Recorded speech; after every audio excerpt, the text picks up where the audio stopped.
अस्सलामुअलैकुम, मेरा नाम है अब्दुल बासित और मैं आपको खुशामदीद कहता हूँ हमारे चैनल एविएशन एवेन्यू में।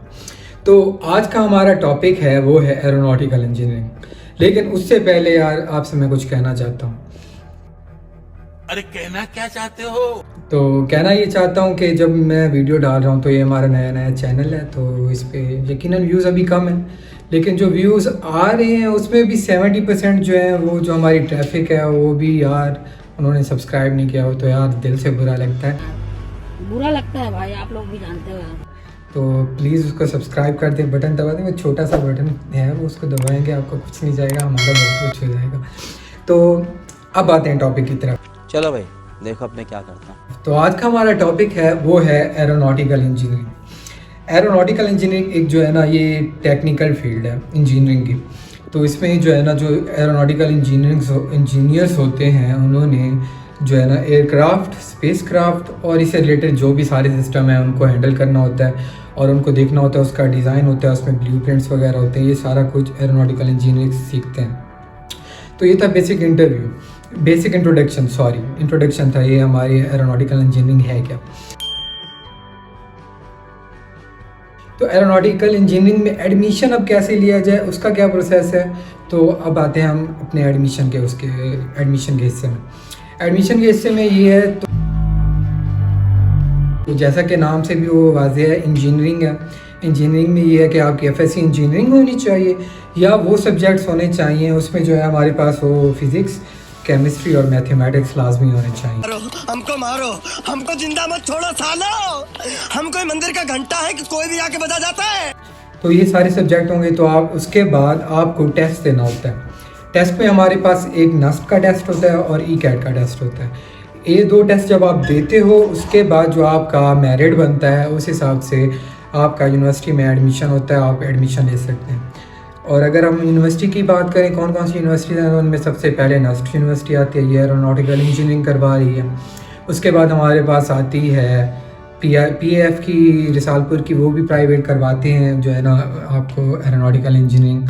उसके बाद हमारे पास ICT है, वो भी करवाती है और बहुत सारी और भी यूनिवर्सिटीज़ हैं, लेकिन top of the rank universities ये हैं जो आपको एरोनॉटिकल इंजीनियरिंग में एडमिशन देती हैं और जो इनकी जो वैल्यू है वो भी बहुत ज़्यादा है यूनिवर्सिटीज़ की।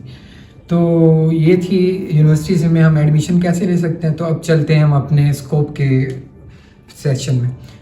तो पाकिस्तान में इसका स्कोप बहुत बहुत बहुत बहुत ही कम है।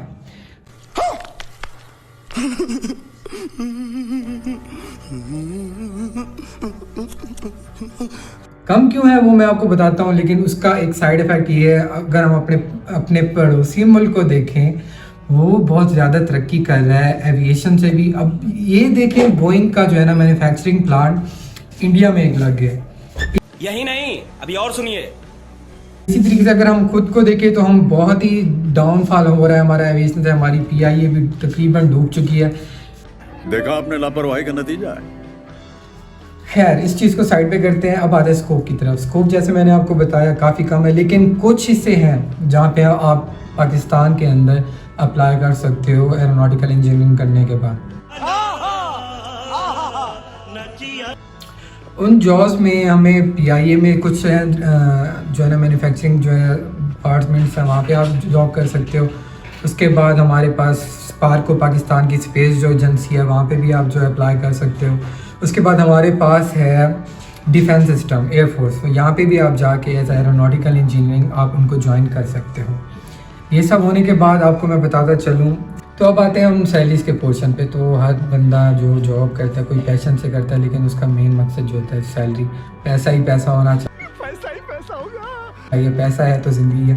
तो सैलरीज़ पाकिस्तान में वेरी करती हैं गवर्नमेंट और प्राइवेट सेक्टर को लेकर। यहाँ से आप 1.5 लाख से 3 लाख के बीच में आप सैलरी लेते हैं, और अगर आप चाहें आप बाहर जाते हैं तो तकरीबन सैलरीज बढ़ती जाती हैं। वो एक कंट्री के ऊपर ये बड़ी अच्छी बात कही आप, ताकि भी वो कंट्री कैसे अपने एरोनॉटिकल इंजीनियर को जो है ना कितनी वैल्यू दे रही है और वहाँ पे एरोनॉटिक्स का, एविएशन का कितना रुझान है। तो ये सैलरीज़ का हिसाब हो गया। तो बेसिकली जो एरोनॉटिकल इंजीनियर होता है वो यही एयरक्राफ्ट डिज़ाइन करता है, एरोस्पेस की टेक्नोलॉजी को डिज़ाइन करता है, और इससे रिलेटेड जो हमारे पास डिफेंस सिस्टम है इनके लिए जो सॉल्यूशन होता है वो प्रोवाइड करता है। तो बेसिकली देखा जाए तो ये एक अच्छी जॉब है। तो लास्ट पे अब हम आते हैं सजेशन पे। तो मेरी क्या राय है इस फील्ड को लेके और इस जो है ना कोर्स को लेके। तो अगर मैं अपने उससे बताऊं सोच से, तो मैं ये आपको सजेस्ट करूंगा, अगर आप बाहर जाने का, बाहर किसी फॉरेन कंट्री में जाके जॉब करने का सोच रहे हो तो आप इस कैरियर को परस्यू करो। अगर आप सोच रहे हो कि पाकिस्तान में करना है तो यहाँ पे ये काफ़ी स्ट्रगलिंग फील्ड है। एविएशन में सारी एविएशन मैनेजमेंट होगी, पायलट हो गया, पायलट भी जो है ना इस टाइम बैठे हुए हैं बेरोज़गार। एविएशन फील्ड का इस टाइम पाकिस्तान में डाउनफॉल है, और एक तरफ से इसको ग्रो भी मिल रही है, नई एयरलाइंस आ रही हैं, लेकिन पता नहीं क्यों हमारे यहाँ पे पता नहीं ये क्या सिस्टम है, जो भी जॉब होती है वो पहले से ही जो है ना मतलब कि भी आप अप्लाई करते हो, लेकिन आपको कोई जो है ना एयरलाइन ज़्यादातर रिस्पांस नहीं देती। अब ये नहीं पता कि भाई रेफरेंस हो चल रहे होते हैं, क्या चल रहा होता है। जॉब्स बड़ी मुश्किल से मिलती है, कहने का मकसद ये है आपको बहुत ज़्यादा मेहनत करनी पड़ती है। बाहर भी करनी पड़ेगी, लेकिन उसकी निस्बत बाहर इस कैरियर की इज़्ज़त ज़्यादा है।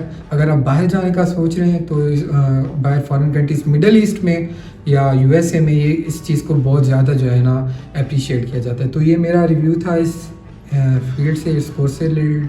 अगर आपको कोई भी क्वेश्चन हो, कोई भी सवाल हो, बेझिझक आप मुझे कमेंट्स में कर दें। मैं अपना जो है फेसबुक भी मेरा इसमें यूट्यूब में ऐड है, तो वहाँ से भी आप मेरे से कांटेक्ट कर सकते हैं। तो ये था आज का टॉपिक। शुक्रिया, अल्लाह हाफ़िज़।